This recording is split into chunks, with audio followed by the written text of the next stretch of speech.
La différence entre une femme qui galère financièrement et une femme qui gère financièrement, c'est absolument pas le montant de son salaire. C'est des petites habitudes qu'elle tient sur le long terme. J'ai accompagné des centaines de femmes en moins de 2 ans à reprendre le contrôle de leur argent et surtout à s'enrichir. Je vais te dire les habitudes qu'elles ont mis en place suite à notre accompagnement, mais avant ça, tu dois comprendre une chose, c'est qu'aucune de ces habitudes ne nécessite d'être riche pour être commencée. Tu peux les installer dès maintenant, peu importe le montant de ton salaire, peu importe le montant qu'il y a sur ton compte en banque. Déjà, la première chose, c'est qu'elles connaissent leur solde, leur budget sur le bout des doigts. Elles connaissent leur entrée et leur sortie d'argent. Elles vont regarder leur compte sans avoir honte, sans se culpabiliser, mais en tout cas, elles vont le faire. Leur épargne est automatisée, c'est-à-dire qu'il y a un montant permanent tous les mois, le même jour, le jour du salaire, qui va vers les livrets et vers leur investissement. De plus, ces femmes-là ont plusieurs sources de revenus. Elles ne vont pas se contenter que d'un salaire. Alors certes, au début, ça va commencer par des dizaines d'euros, mais ensuite, ça va se transformer en centaines d'euros, puis en milliers d'euros.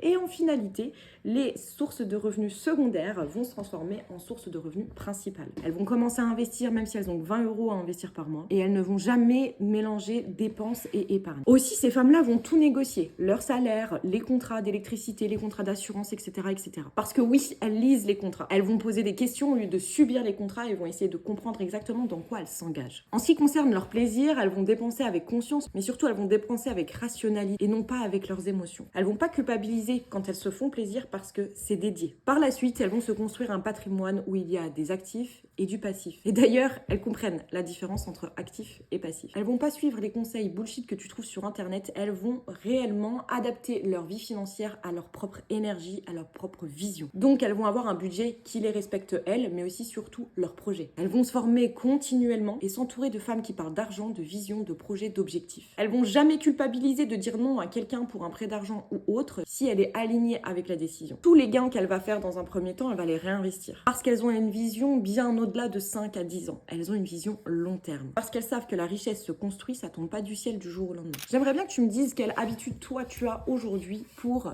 t'enrichir. Toutes ces petites habitudes, je t'apprends à les intégrer à ton quotidien dans Money Queen. Donc n'hésite surtout pas à candidater. Le lien, il est en bio. On va pas faire du copier-coller. On va adapter une stratégie financière à ta propre vision, à tes propres habitudes.